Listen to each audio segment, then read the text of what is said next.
Hello, hello, and welcome everybody back to another weekly webinar here with us at AR Crypto.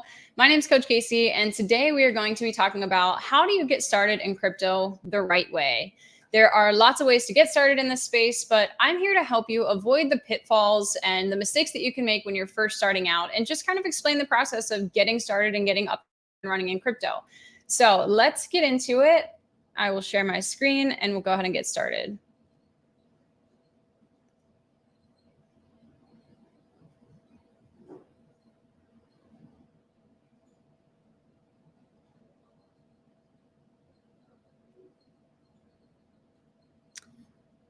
Oh, sorry about that, folks. This is a new laptop, so I have to approve. Hold, please. Sorry about that.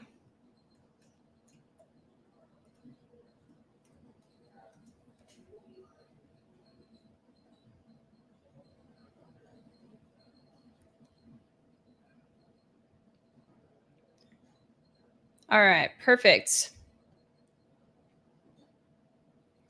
Thank you for sitting tight there. Appreciate it.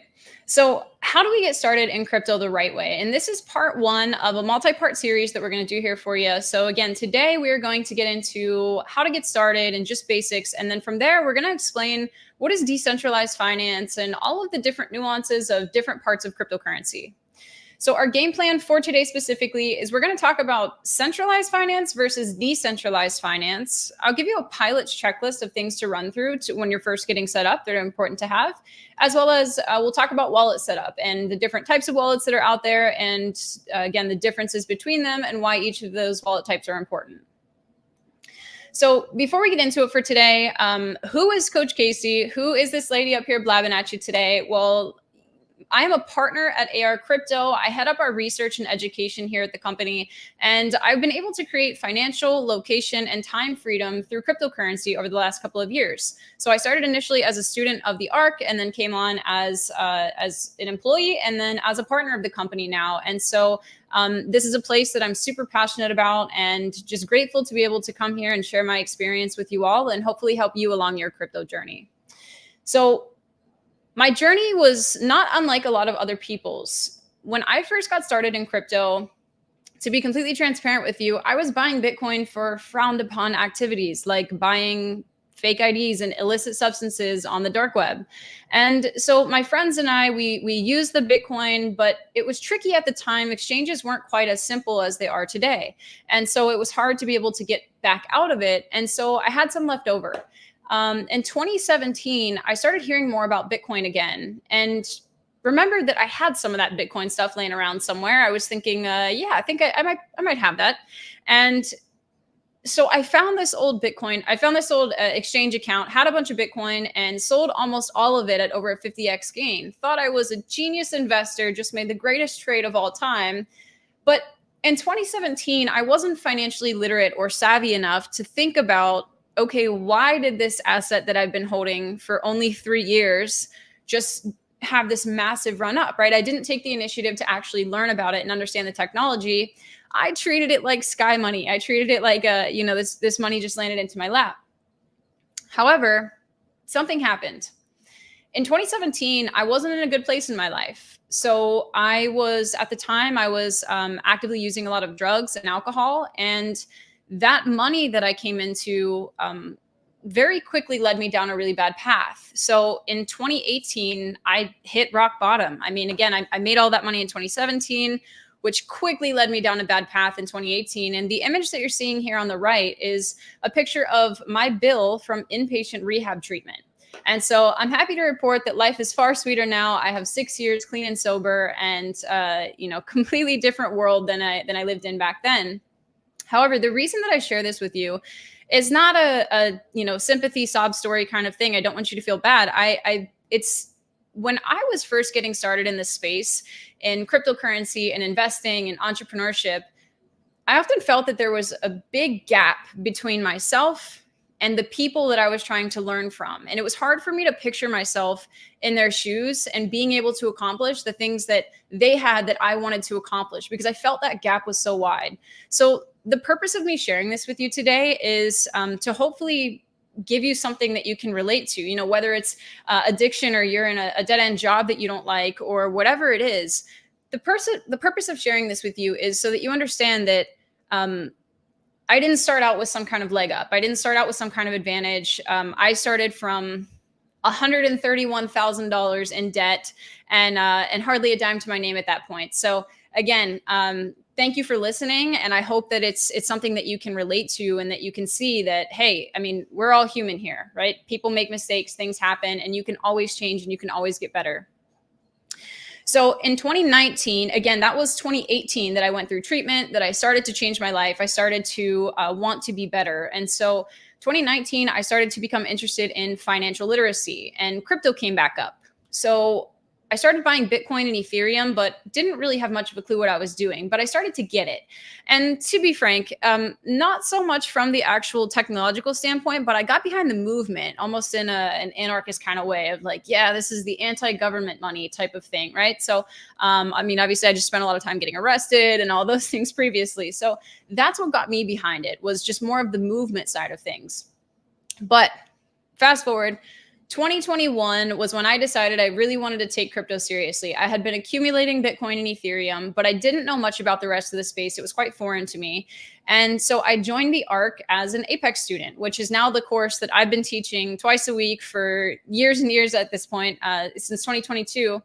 And after I joined the ARC as an Apex student, I realized that DeFi was the thing for me. That was, that was going to be my path. That was what I became passionate about. And it's what I was making a lot of money doing. So in March of 22, I was able to replace my 6-figure salary with crypto, and I fired my job. And actually I replaced my salary far sooner than that. But I was able to leave my 6-figure 9-to-5 job in March of 22 and really, really achieve that freedom that I was looking for in my life for, the past few years leading up to that point. I was working for JLL. It's a well-respected commercial real estate firm. Fortune 200 company. So I had been climbing the corporate ladder over the past few years, and on paper, everything was great, but I was just unfulfilled. I wasn't happy. And so throughout that process, I went from 6 figures in debt in 2018 to now a multiple 7-figure net worth in just a few short years.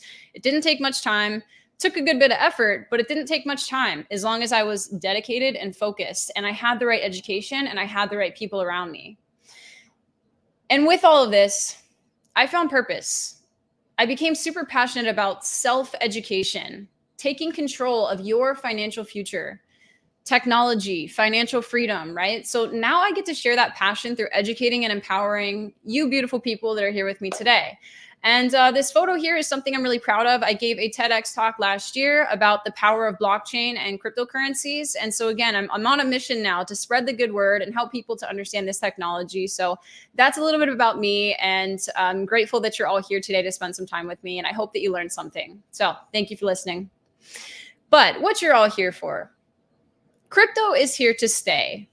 If you don't know it by now, you're going to find out soon that crypto is here to stay, whether it be, you just hear about it more and more. Maybe you're starting to see some commercials pop up in random places, or maybe you're really in the space and you see what's going on here with Bitcoin ETFs starting to trade on the stock market, Ethereum ETFs being approved for trading on the stock market. There's still a second part that has to get approved on the ETH ones, but, Australia launching Bitcoin ETFs, the president's talking about cryptocurrency and the impact that it's currently having on the election, and the amount of crypto legislation that's been going through Congress the past couple of weeks. I mean, crypto is here to stay, and it's an important asset class, and something that it's important to learn to do the right way. Okay.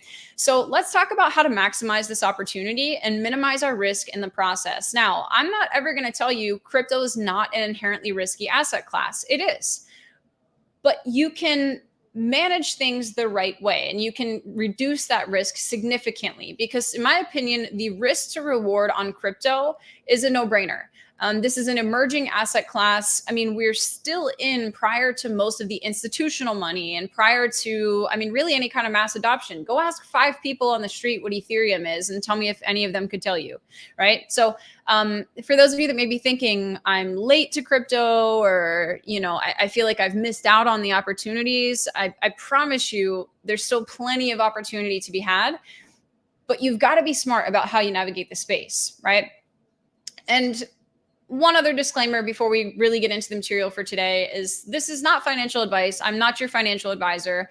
I am not a financial advisor. I am here to educate and empower you, as I said previously. So let's get into our pilot's checklist before we even get started with getting into how to purchase crypto and all of those kind of things, right? So this pilot's checklist, if you're taking notes throughout this session or you're grabbing screenshots, this is a good place to start for today. So a couple of things that I want you to have prior to getting started in crypto, and I'll go through them one by one here on this list. The first one is a crypto specific notebook. You're like, wow, what a novel idea, lady. Well, the reason we have a crypto specific notebook is because there is sensitive information that we will want to write down somewhere that we don't want to store anywhere that's online, connected to a cloud server, not your notes, not your photos in your phone, right? So that's the purpose of a crypto specific notebook, is to store your sensitive passwords and things like that in a place that's not connected to the internet. So that's an easy one. Get yourself a notebook. The next one is a crypto specific email. This is not necessarily mandatory, but it is something I would encourage everybody to have, because what it's good for is just organization purposes, right? If you've got all of your crypto related emails going to one place, it just helps you to stay organized, right? And keep it separate from your personal emails. And so I recommend using Gmail or Proton Mail if you want something that's a little bit more encrypted.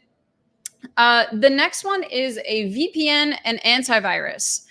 So VPNs and antiviruses, I mean, there's something that's good to have just for general computer security purposes, but specifically when you're operating in crypto, we want to be operating with the highest possible level of security. So a VPN is a great way to help with your anonymity in the space. It's a great way to help protect your internet traffic. And an antivirus can help you detect and delete any kind of malware or any kind of bugs that you could pick up along the way that, again, could potentially be harmful to your devices and all of that. So VPNs and antivirus, 2 more things that you definitely want to have when you're getting started in the space. And personally, I use NordVPN. I use Bitdefender antivirus. Doesn't matter which ones you use, as long as you use a VPN and as long as you use an antivirus. You don't have to use the one I use, but you want to use one. Last thing on that is, again, going back to, it's good to use these things in day-to-day practice anyway. If you're somebody who maybe you travel a lot, right? You work out of airport Wi-Fi or coffee shops, or you're connecting to public Wi-Fi frequently or different networks.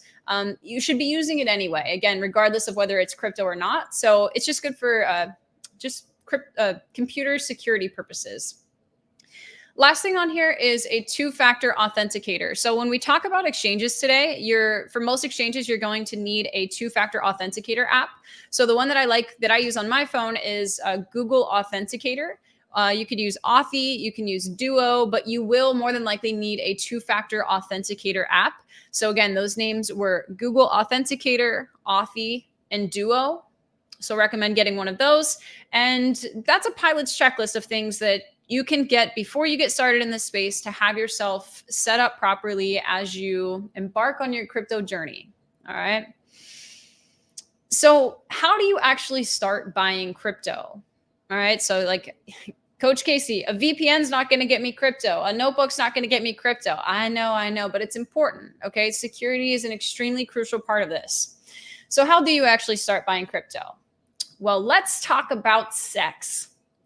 Not that kind, right? This kind. So just see if you guys are awake. See if you're still following me. These logos you see here, this is Coinbase and Binance and Crypto.com and Kraken. So these are some of the largest centralized exchanges in cryptocurrency. You've probably heard of their names if you're familiar with the space at all. And the reason that we use centralized exchanges is actually not as our primary form of doing all of our things in cryptocurrency. It serves a very specific purpose. There's different reasons why you would use different centralized exchanges. So whether it be geographically speaking, there's certain ones that you can use. For example, if you live in New York, you could use Coinbase, but you could not use crypto.com.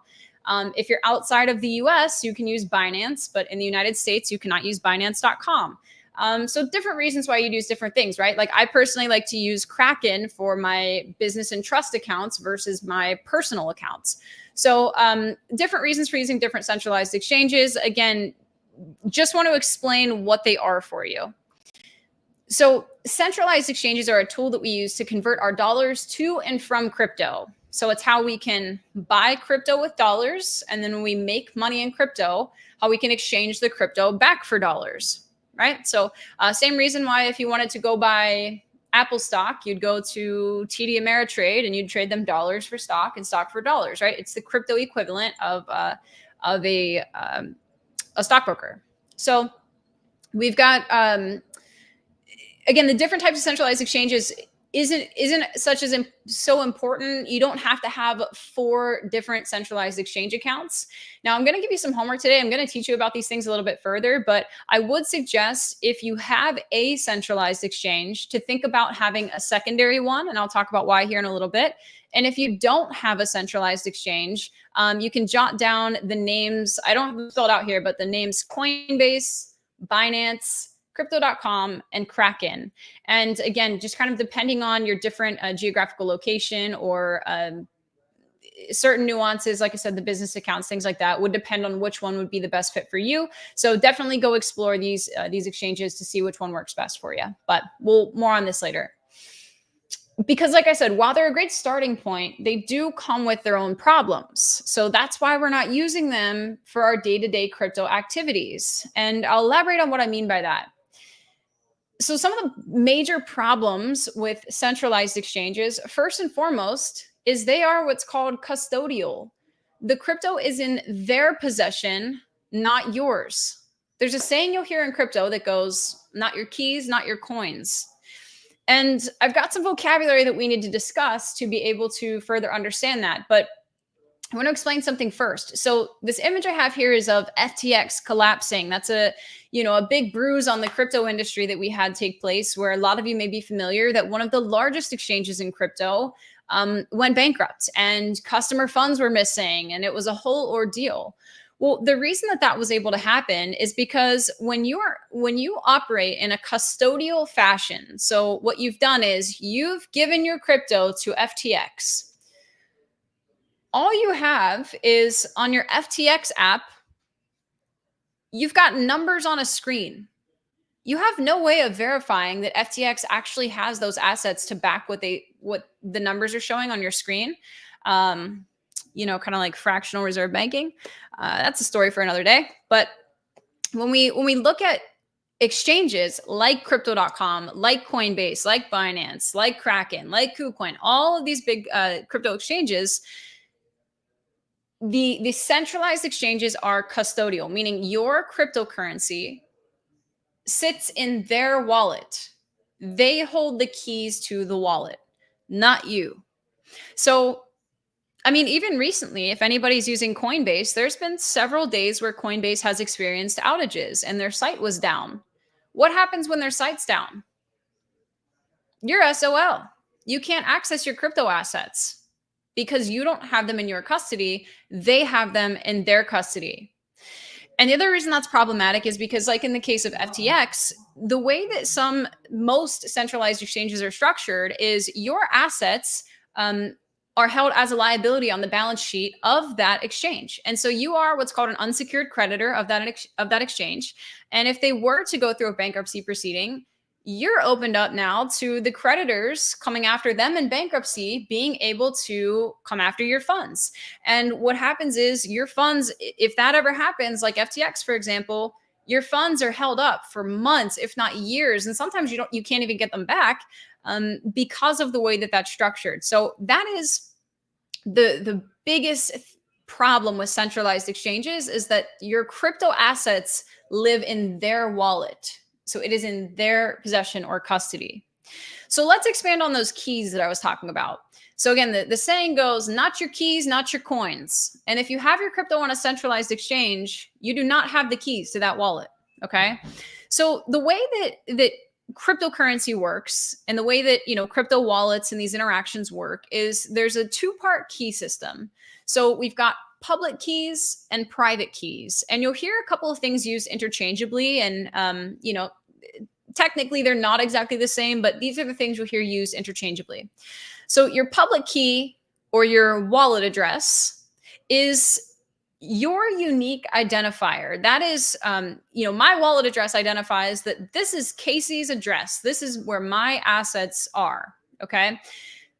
So you can think of your public key like your Gmail address, right? So I could give you my email address so that you can send me emails and we can converse back and forth, or we can interact back and forth with one another. That doesn't give you access or control over anything that I have. It doesn't give you control of my Gmail account. It's just the unique identifier for me so that we can communicate. So same thing with your wallet address. Okay. That's your wallet identifier. You can think of it maybe as your account number at the bank, right? You could give somebody your account number so they can send you a wire, but that doesn't give them access to your funds. So the private key or the seed phrase, again, this is the one that's used interchangeably, but technically it's not true. Your seed phrase, it encodes your private key because you often won't see a private key listed ever. So your seed phrase or your secret recovery phrase, as many call it, is what you're going to hear for this one. And that is like your ultimate password. Okay. So this is arguably the most crucial part of cryptocurrency, is what I'm about to tell you right now. If you take nothing else from any webinar I've ever done, you should never share your seed phrase with anyone ever for any reason. There is no support that will need your seed phrase. There is no customer service that will need your seed phrase. There is no investment opportunity that will need your seed phrase. The reason for this is because if you give someone your seed phrase, that is like giving them your Gmail password. Okay. So they would be able to then open up Gmail on their computer. Now they've got your email and your password that they can put in, and they can just completely replicate your account on their device. If you give somebody your seed phrase in cryptocurrency, it allows them to restore your wallet onto their computer and gain complete control and access over the funds that are in that wallet. So again, how does this public key, private key system work? Well, the public key or our wallet address is how we interact with people. That's our unique identifier. But your private key is what allows you to access the funds that are owned by that unique identifier, that wallet address. So again, it's extremely crucial and important that you don't ever, ever, ever share your seed phrase with anyone ever, because they'd be able to completely replicate your wallet on their device. Okay.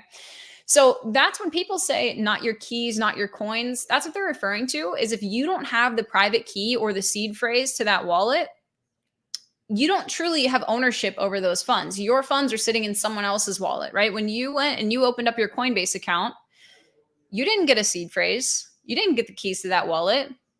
Your assets are living in Coinbase's wallet, not yours. So again, Coinbase goes offline, you have no recourse. So that's why it's important that we learn the next concept that we're going to talk about here, which is self-custody. We'll get into that here in just a second. There's a few more downsides of these centralized exchanges that I want to talk about. But if I hadn't told you ad nauseum today, caution, don't ever share your seed phrase for anything. Okay. So that's a common tactic that I'll talk about it later, but that's a common tactic that people use in this space. Is they will, phishing scams and things like that, where they'll come to you and say, oh, I've got this great investment opportunity for you. All I need is your seed phrase and you can get into it. So you're all excited thinking you've got this great investment opportunity, and you go send someone your seed phrase. And what do? They replicate your wallet on their device and they drain all your funds.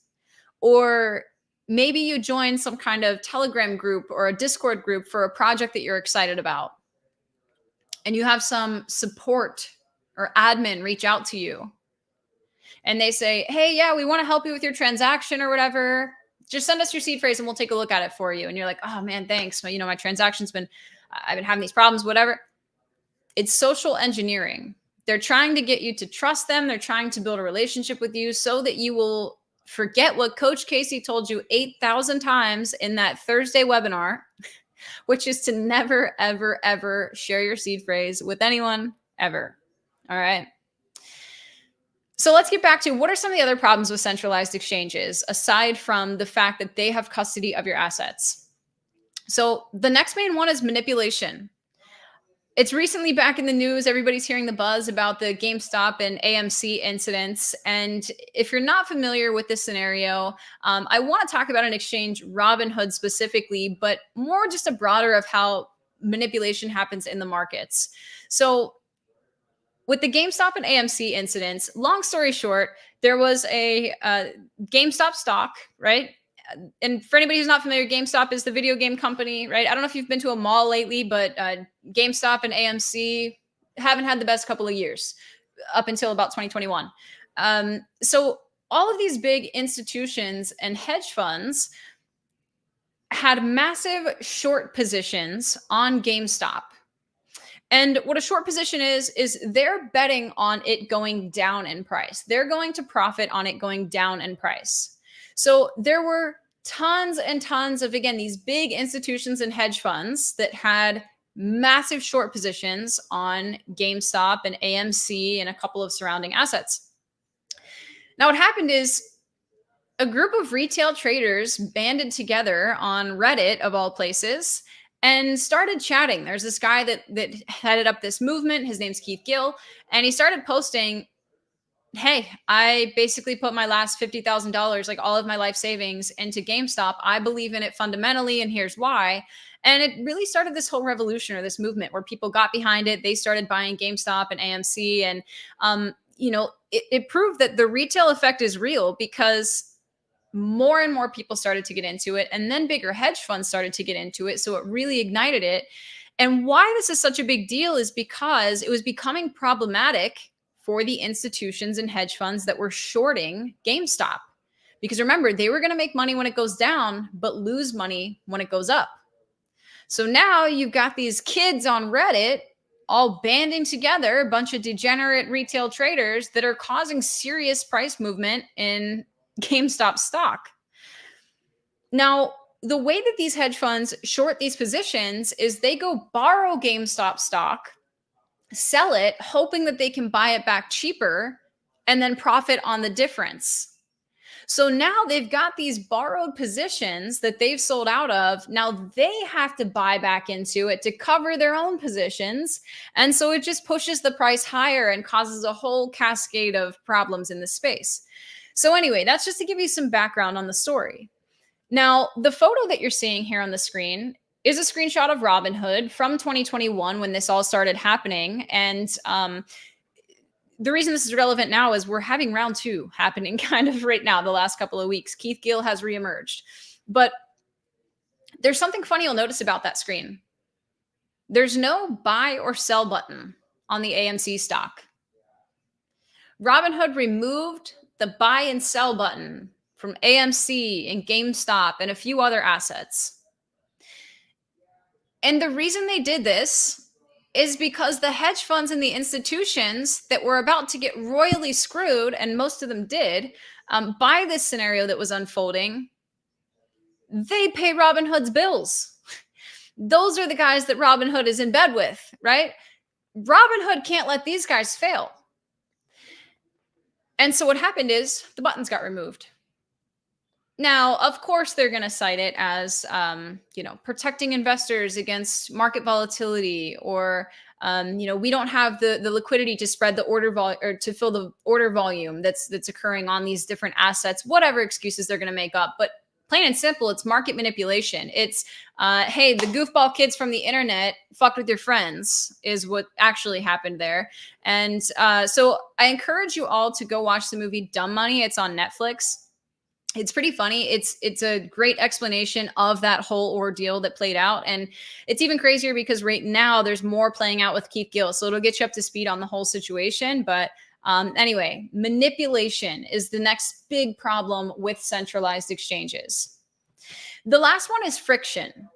So with these centralized exchanges, there are transaction size limits, there's geographic restrictions, and there's limited token listings. So with the transaction size limits, if I had $1 billion in Kraken right now and I wanted to send it to you, I couldn't. Not because I don't have $1 billion, but because I don't have $1 billion. I feel like I should preface by saying that, but not because I don't have $1 billion, but because Kraken will not let me transfer that size of a transaction on that platform.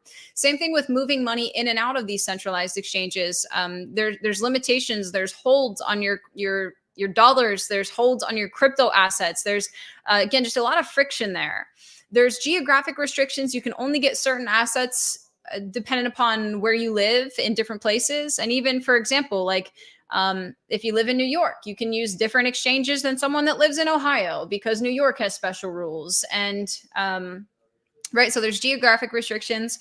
There are limited token listings. So many times there's assets that you want to purchase before they get listed on a centralized exchange. And the way that you can do that is by operating on a decentralized exchange, which I'll explain.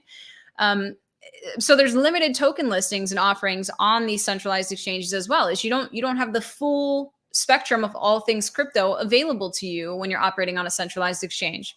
So that's some of the limitations and some of the friction that we see with these centralized exchanges. And while centralized finance may be convenient, it's got many advantages. I'm sorry, it might be convenient, but it's got many disadvantages.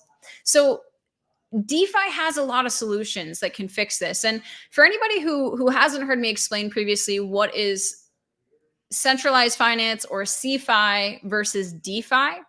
Centralized finance is a financial system in where there are middlemen and custodians involved.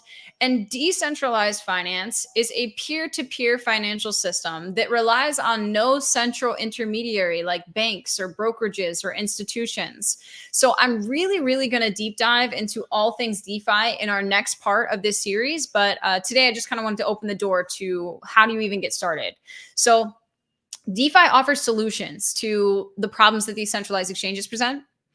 First and foremost is self-custody. We just talked about, right? Coinbase goes offline, your assets, you can't access them. So when you start to self-custody, the crypto is in your possession. It's where you can quite literally start to become your own bank. You do not have to leave your funds sitting on an exchange and hope that nothing bad happens. Just like we talked about, not your keys, not your coins. When you start to self-custody, now it's your keys, your coins, right? Because you're the one that has the keys or the seed phrase to that wallet and nobody else does. And so you have complete sovereignty over your crypto assets. There's nobody else that can do anything with it besides you. Okay. So self-custody is one of the greatest parts of DeFi. The next thing is transparency. So we talked about, we've got all that manipulation happening. We've got, let's say FTX, for example, when that exchange went down, the funds that they claimed to have for people weren't there. They were spending them. They were investing in their sister companies. They were doing all kinds of crazy things. But you couldn't see it. There's no transparency into centralized exchanges. So again, when I looked at my FTX account, it says you've got 10 Bitcoin. How do I know that there's even 10 Bitcoin to back that? You don't. And yeah, there are self-published centralized exchange reserves and holdings and things like that, but you can't actually see what's happening between that exchange platform, what information they're displaying to users versus what is on chain. So there is no transparency with centralized exchanges. And so again, there's a saying in crypto, don't trust, verify. In DeFi, everything is transparent and verifiable on the blockchain. There is no hiding. It's either yes or no. You've got it or you don't. Okay. So that all that information can be seen and can be verified, even the decentralized exchanges. So something like FTX would have been able to be seen on the blockchain because it would have been apparent that there weren't the assets, the collateral to back the assets that were just numbers on a screen, right? So transparency is the next part of DeFi. Last thing is it's frictionless, right? So there's no transaction size limits. That $1 billion I was talking about before, if I wanted to send you $1 billion right now from me to you, from my DeFi wallet to yours, It would be to you in seconds. It would cost me a couple of pennies. And by the time I finish telling you, you just became a billionaire, you'd have $1 billion in your wallet without any kind of friction or restrictions.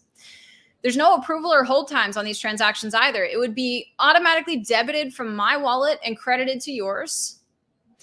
And you can move your assets where, why, and how you want to. I mean, that's the biggest thing that's frustrating to me about my bank, about my exchanges, those types of things. It's my money. I'm going to do with it what I want to do with it, right? It's mine. I earned it, not you. And so, oh, but I have a fiduciary responsibility to tell you to not invest in crypto or to tell you to not. It's my money. I'm an adult. Like, it's very childlike. And for their own benefit, the way that we're treated with the banking system and with these centralized entities. So again, DeFi is extremely frictionless, extremely frictionless. So how do you actually take back control of your crypto assets, right? So we talked about, okay, first thing you need to do is you need to get a centralized exchange account so that you can on-ramp dollars into crypto. And when you make money in crypto, that you can cash it out to your bank. But we don't store our assets on a centralized exchange for all of the reasons that I just explained. So what do we do with them? Well, we self-custody in a self-custody wallet. Okay, so there are multiple different types that I'm going to explain to you, but by holding your own private keys, you're eliminating the risks that you have by trusting your assets to these exchanges and to these banks and these different third parties that are out there. So there's a couple types of self-custodial wallets. So you'll hear software wallets and hardware wallets are what we're going to cover here. So with the software wallet, couple of common examples for you are MetaMask and Rabby. So MetaMask is historically, it's been really the largest, most widely used DeFi wallet. And now Rabby's quickly coming for them because Rabby's got a sleek, fancy new user interface. They both essentially do the same thing. It's just they're two different ones. But so those are software wallets. Again, the Fox is MetaMask and the rabbit down there is Rabby. Now, what's a software wallet and how does it differ from a centralized exchange? Well, again, your keys, your crypto. When you go and you create a software wallet with something like MetaMask, you go to metamask.io. It's a Chrome extension, so it lives in your internet browser, right? When you go and you create a wallet, it's anonymous. You don't have to KYC or know your customer. You don't have to provide any kind of identification. And you get the keys to that wallet and you're the only one. There's nobody else that has them. Nobody else has control or access of your crypto. Now, the thing that's important to understand about both software and hardware wallets, or these DeFi wallets, as I like to call them, is there's simply a tool that allows you to view and interact with your crypto assets. Your crypto doesn't actually live in your MetaMask. It lives on the blockchain. You're able to access it using your private keys through MetaMask, right? So when you're signed in with your private keys in your wallet and MetaMask, you can view and interact with your crypto assets that live on the blockchain, but they don't actually live in your wallet. So the best way I can equate this to something that's a little bit more concrete for you is think about your debit card. Your dollars don't live in your debit card. They live in the bank. Your debit card is how you can go interact with your funds, maybe view your balance at an ATM, but your crypto or your dollars don't actually live in your debit card. So if you lost your debit card, it's not the end of the world, right? If something happened to MetaMask, right? So let's say MetaMask goes down the platform. That's okay. Your crypto doesn't live in your MetaMask wallet. It lives on the blockchain. And as long as you have your seed phrase or your private keys, you can always restore your wallet elsewhere.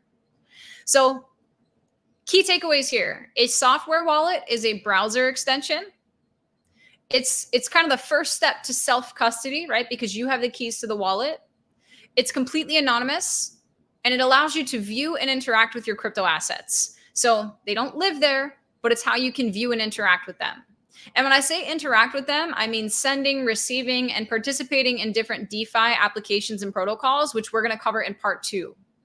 Okay. So the other type of wallet that's out there is a hardware wallet. They're often a little device that almost looks like a thumb drive if you've got a ledger, or the other one that's shown there is what's called a Trezor.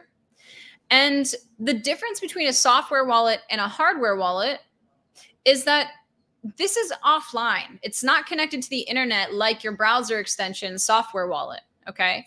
So, I talk about software versus hardware wallets. I mean that because it's literally a piece of hardware for this. It's a physical device. I might have one on me right now. So it's a physical device. I do. So it looks like this. And so again, your software wallet lives on your computer. Your hardware wallet's a physical device. Now, the other thing that you'll hear them referred to as is a hot wallet or a cold wallet. So the hot wallet obviously is the software wallet. It's always connected to the internet. The cold wallet would be my ledger here. Now, the great thing about these devices is that there's physical input required for all of your transactions. So if, let's say, you decided to remotely hack into my computer because maybe I clicked on some scammy phishing link or something like that, and I simply had a MetaMask. If I were signed into that MetaMask account, you'd be able to come in, click around, and move money. But if I had a ledger and you remotely hacked into my computer, there would be physical input required before that transaction were to be completed. So if you hacked into my computer and you tried to initiate a transaction and I never clicked confirm on this device, it wouldn't go anywhere. The crypto assets would stay. The transaction would fail. Okay. So this acts as like a second layer of security. The reason why I say it's a second layer of security is because you can't actually just use Ledger by itself. There's a software that's called Ledger Live that you can view and interact with your funds. But when you start to get into DeFi, which again, I'll explain more in part 2 of what these different applications are and such, but I don't want to give you too much at once. That's a lot of information. There's more usability for these software wallets like MetaMask and Rabi. But we know that Ledger is safer, or a hardware wallet is safer than using software wallets. So what you can actually do is you can connect your hardware wallet to your software wallet. You can import your hardware wallet account into your software wallet so that you have the usability of the MetaMask or the Rabi, but you have the security of the hardware wallet, of the cold storage. So you can have the best of both worlds. Now, my big disclaimer on hardware wallets is please do not go buy from some scammy third-party seller. If you want to get a ledger, go to ledger.com, ledger.com. Don't go through some, Mr. Ledger shop third-party seller on Amazon or, somebody that says, oh, I have Ledger's half off. You're about to have 100% off of your crypto portfolio if that happens. So don't go through some kind of third party. Make sure you're going through the trusted source. This is super important. And this is something that everybody should have. I believe the entry-level product on Ledger is $79. And so I like to think of it as like a $79 insurance policy on my crypto assets. So that's the difference between software wallets and hardware wallets and kind of the role that each of them play. So it doesn't matter how good you get at making money in crypto if you can't keep it. You'll hear that, a big emphasis that I had today was on security, right? So starting out the right way, having your computer set up the right way, and physical notebooks and storing things offline prior to even getting started in the space. The reason we don't use centralized exchanges is for security and safety purposes. Let's say you go make $1 million on a centralized exchange and then the exchange goes bankrupt. Well, there goes your $1 million. It's only on paper at that point, right? If it's in your custody, you've got $1 million. But if it's on an exchange, you theoretically own it. So last thing I want to touch on here before I let you guys go today is not last week, maybe 2 weeks ago now. Check back on our channel. I'll give you some homework. I did a full one of these Thursday webinars about avoiding scams and mindset in cryptocurrency. So I shared I told you I'd share some screenshots of phishing examples of when we were talking about MetaMask and storing your seed phrase properly. You see this one here, help us make MetaMask better. Oh no, they've got KYC regulation coming. You might be thinking, well, I better KYC or know your customer or identify myself to MetaMask so that I stay compliant, right? It says, oh my God, I'm going to lose access to my crypto. Okay, MetaMask, you go start putting in all your stuff. There's a button that says verify your wallet. You go start typing in your seed phrase so that you don't lose access. What you don't realize is, first of all, two things. One, MetaMask doesn't have your email address. You didn't put it in anywhere. So think about it whenever you're getting started with, or before you're responding to anything or clicking on anything. Think of how that path plays out. The other thing is, you're going to remember Coach Casey on that Thursday webinar told me 555 times not to put my seed phrase anywhere. Is this a scenario that I should be entering my seed phrase in? And I promise you the answer is no, because there's not ever a good reason to do that anywhere. Because again, you're just giving somebody access to be able to restore your wallet. Now, I'll give you one scenario where you can put your seed phrase somewhere. This is a brand new laptop that I'm operating on. If I'm setting up my wallets on a new device and I need to restore my own wallet, okay, great. I go reinstall MetaMask and I put my seed phrase in. That's fine. But there's no other person that I'm giving my seed phrase to. I'm not sharing it for any kind of customer service purposes or investment purposes. Okay. That's me restoring my wallet. It's the only time that you're going to put your seed phrase anywhere. And then this next one, I had to throw in a funny meme for you is, yeah, so there's a problem with my MetaMask. You want me to type in my seed phrase? Tell me more, because this is something that happens so frequently, guys. And now you're going to know to look out for it when you start getting scammy messages. And I don't know, you'll see it on, so personally, I started making TikToks lately, and I'm getting a lot of people in the comments and, follow this person to help you get rich. Or there's scam accounts being made of me reaching out to people saying like, come join this investment, put your seed phrase in here and I'll send you 1 Bitcoin, or what, like all the dumb tactics that they try and use. You send me 1 Bitcoin, I'll send you 2 back, type of thing. So just know that avoiding scams is crucial. And I did a whole in-depth, one of these webinars on it, I think 2 weeks ago. So go check that out on our channel if you want a better understanding of different types of scams that are out there, as well as how you can avoid them and look out for them. So the purpose of that too is that we need to manage our emotions in this space. Oftentimes, I'm assuming if you're on this call, you're either one of my students. If you are, I'm glad you're here. Appreciate you coming back and for the support. If you're new to me and you're new to us at the ARC, you're probably a new investor in cryptocurrency, or you're wanting to learn how to do things the right way. And so one of the most important things that I can teach you is to manage our emotions in the space. When we first start out, we're very excited. This is an emerging technology. This is it's all the rage these days to be into cryptocurrency and to to understand this stuff and to get it. And it's fun and it's exciting. But we've got to be mindful of what we're doing here, right? We can't let that excitement blind us to scams and risks and things like that, as well as the investment decisions that we make, which again, we're going to continue this series and talk about that further. But be mindful when you're starting out, especially when you're starting out. You're like an infant who's just learned to walk. And maybe you don't realize that walking down the steps when you can't walk isn't really a good idea. And then you go tumbling. So same thing in crypto. Okay, so now all right, I've got to have a centralized exchange account, but I need to get my crypto into my custody. So you've got your MetaMask and your Abby or your Ledger. So then from there, now you have your crypto in your custody and you have the ability to do lots of things with it.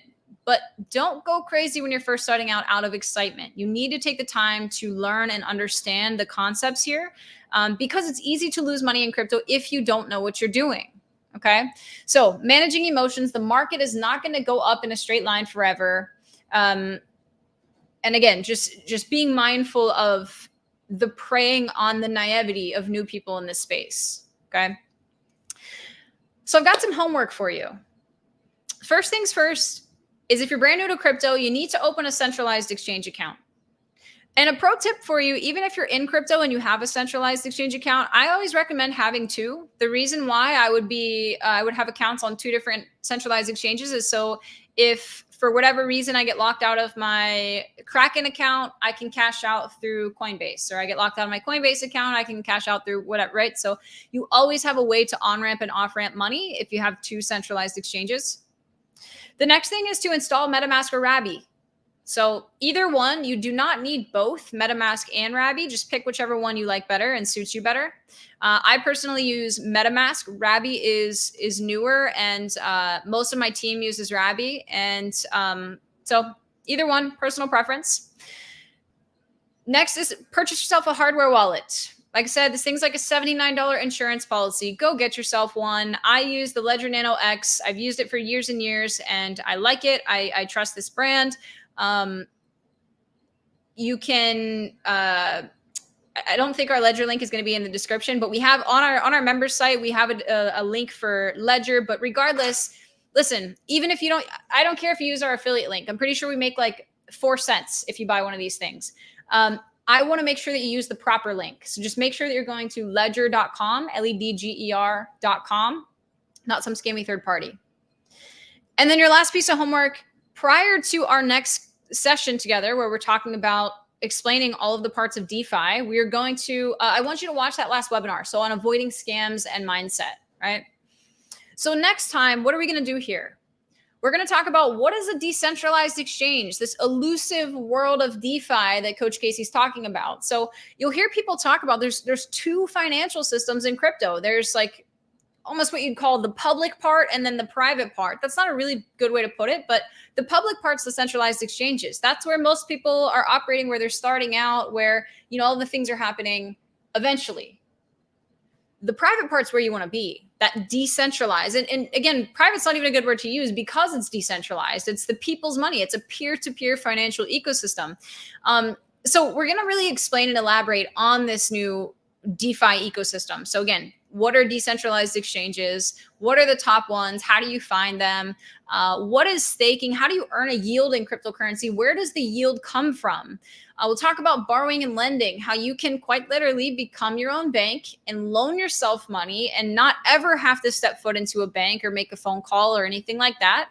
One of my greatest strategies that I personally employed last cycle was when I built up a lot of equity in my crypto portfolio, I knew I wanted to diversify into more real estate. So what I did was borrowed against the equity of my ETH. I borrowed USDC.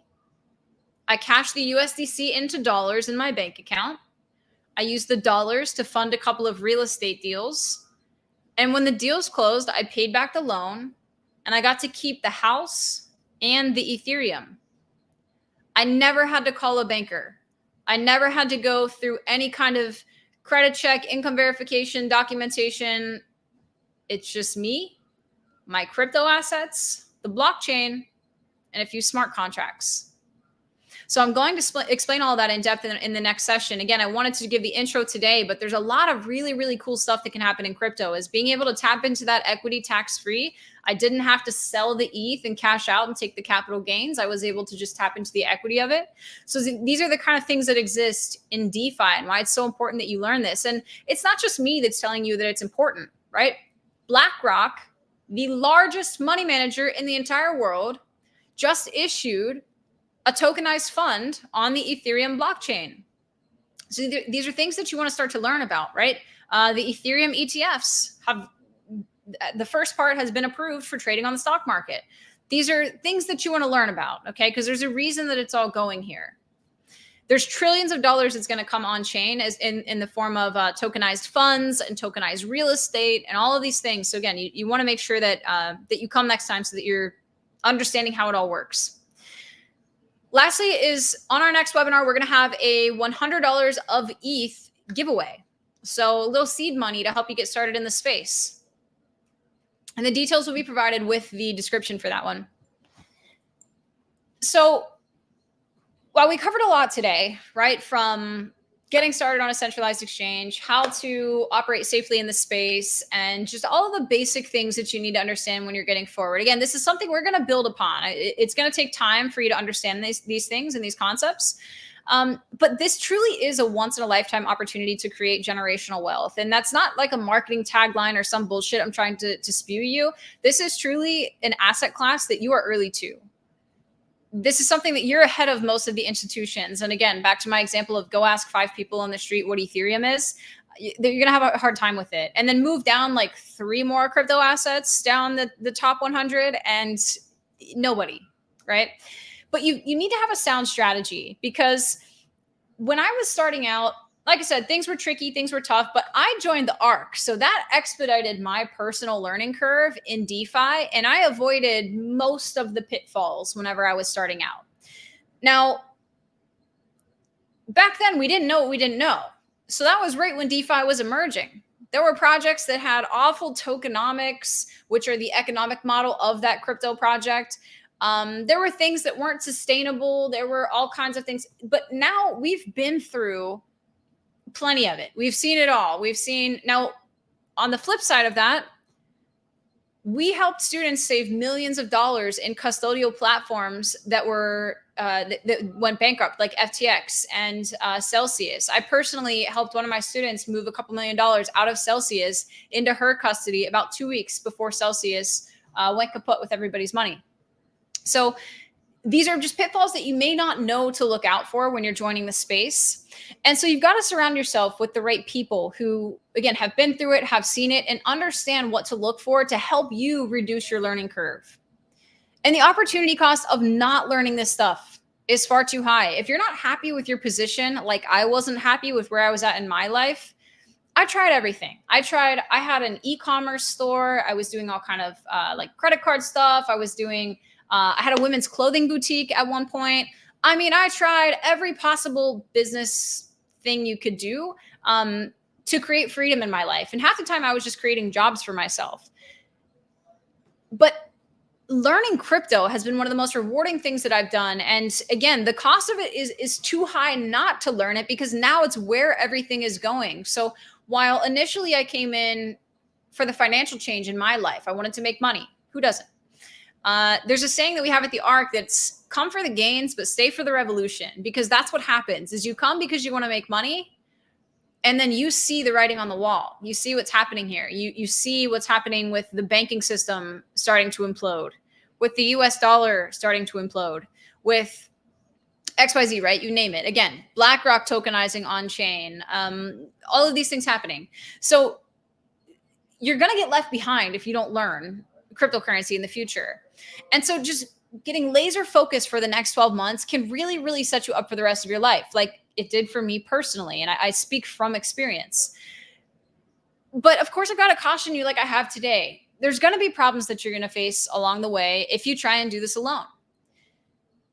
If you don't have mentorship, you don't have a community around you, I promise it's going to cost you thousands and thousands of dollars in trial and error. And the reason I say that is you can go learn anything that you want on YouTube with different resources, but there are nuances that you might not be familiar with. So for example, let's take decentralized exchanges, for example.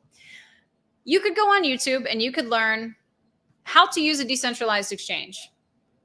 You might learn how to provide your liquidity on the exchange so that you can earn a yield, but they're not going to tell you how not to do it. Because if you go and you just do it, you will probably lose lots of money because you don't know how to set things up properly. You can go Google, how do I, move crypto from here to here or whatever it is, but they're going to show you the steps and how to do it, but not teach you the way that you need to understand token standards and the different languages that blockchain speaks so that you don't lose money sending it to the wrong place. So again, simply here to help you reduce your learning curve in the process.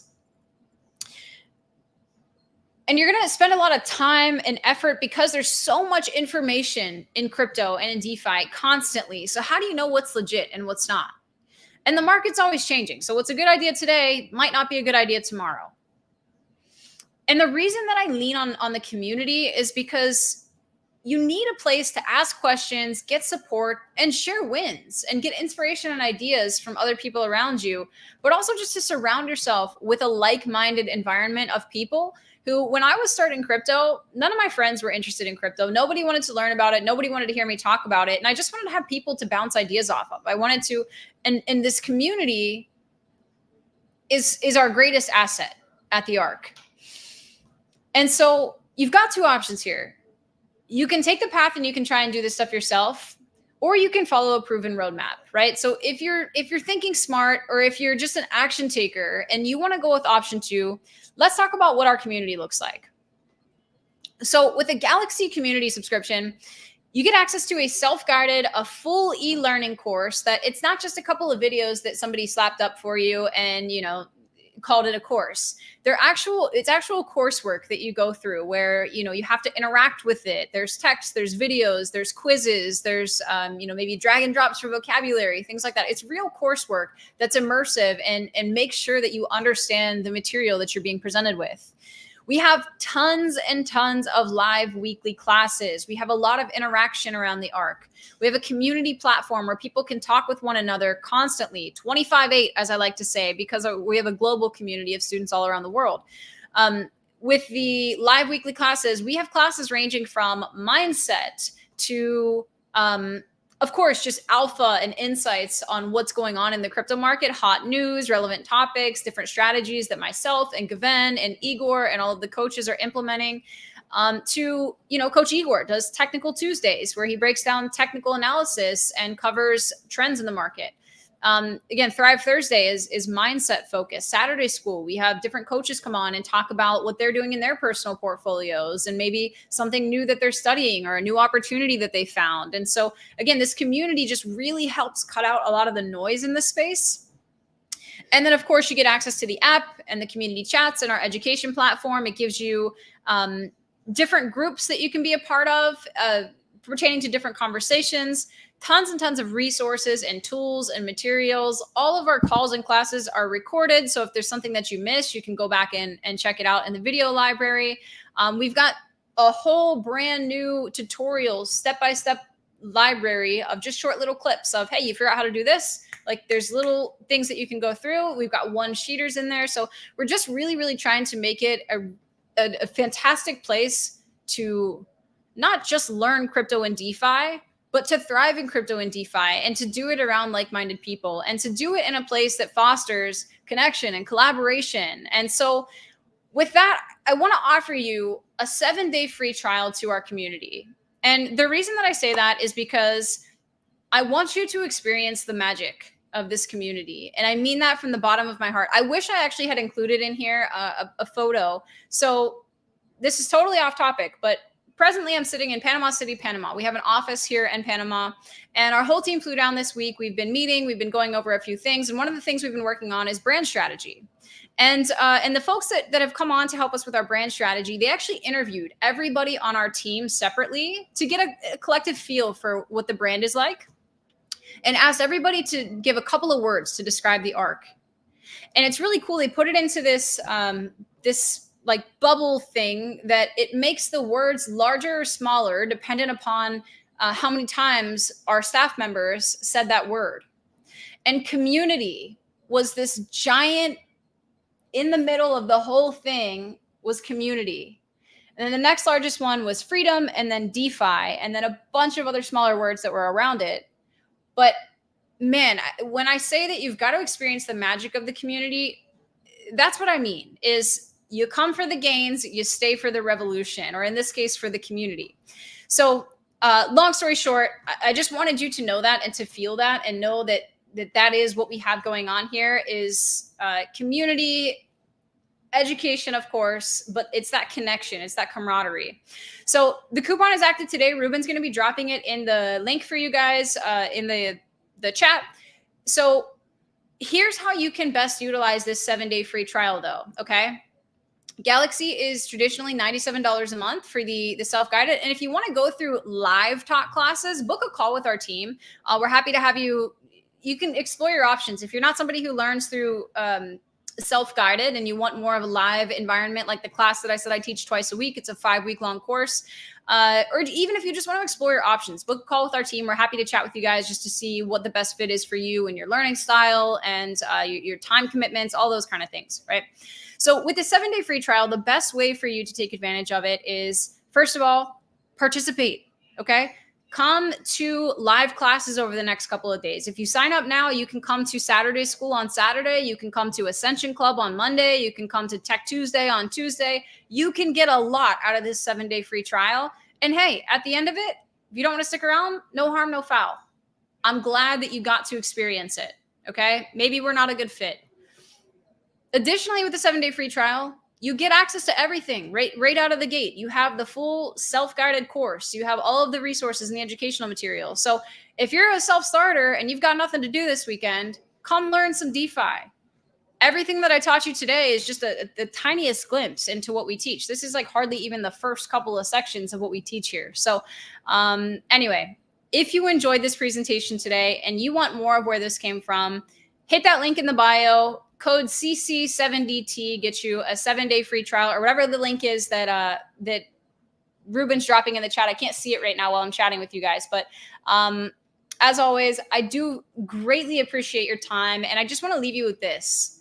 There's a saying that my students and my team often hear me say, which is action takers are money makers.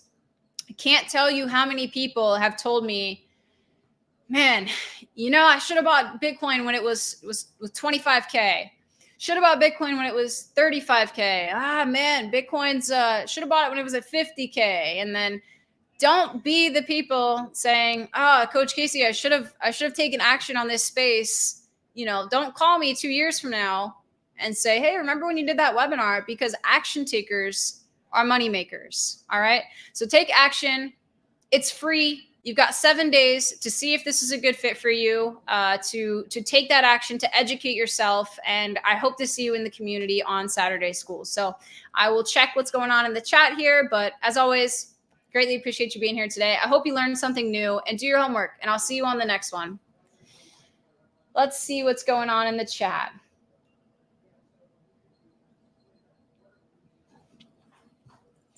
Oh, Larry says, so I've got to give a shout out to Larry. I actually just got to hang out with Larry I was out in Los Angeles, and we hung out at Top Golf. So this is a fun community too. It's not all serious. It's not all about crypto and education. We hang too. So when we have meetups all around the country. So Larry says that he would describe it as a self-development community, I think he said. Oh, it went away. Personal development company with an amazing cryptocurrency education program. Larry, thank you so much for those kind words, my friends. We are grateful to have you. You're such an asset to the community.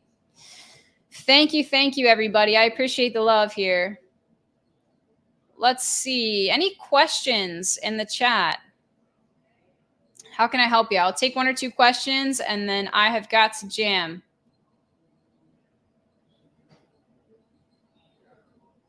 Awesome. No problem. Thank you for the love, Cosmoastrology. Check out my TED Talk. Oh, yeah. You know, I actually did have one final slide on there, which was just, it said, let's connect. And it gave you all of my socials. So you've got the ARC YouTube channel here. My personal TikTok is Casey Talks Crypto. So just CASEYTALKS Crypto, Casey Talks Crypto. What else? Yeah, that's my main platform. Oh, and then the link in my bio it'll give you my TED Talk. It'll give you anything that you want to know about Coach Casey and more resources to connect. So grateful to be able to connect with you all. How do I feel about Tangent Wallet? So Valerie, I don't personally use a Tangent. I have nothing bad to say about it. Again, you don't have to use the same hardware wallet that I use and prefer. I just want you to use one. So I know a lot of people that use Tangent and like it. I don't know enough about it to say good, bad, or indifferent. I really only know about Arculus, Ledger, Trezor. So I'm sorry, nothing there for you. But I know a lot of people that use it and like it. So RR says, thank you, Casey. You give us power back. Yes, I'm all about the financial sovereignty and the empowerment, right? Let's stop allowing this bullshit system to take advantage of us like it has for so long. We now have a way out and a way forward. So that's why I'm on this mission to educate as many people as possible in this space, because people need to realize, like, this system is making real change here. And we are pioneering a new financial system. And that's a really cool thing to be a part of, right? All right. I don't see any further questions. So yeah, thank you again, everybody, for your time today. You're so much appreciated for being here. And I look forward to seeing you on the next one. Come join us for Saturday School this weekend. I will see everybody there. And yeah, thank you. Chat to you later.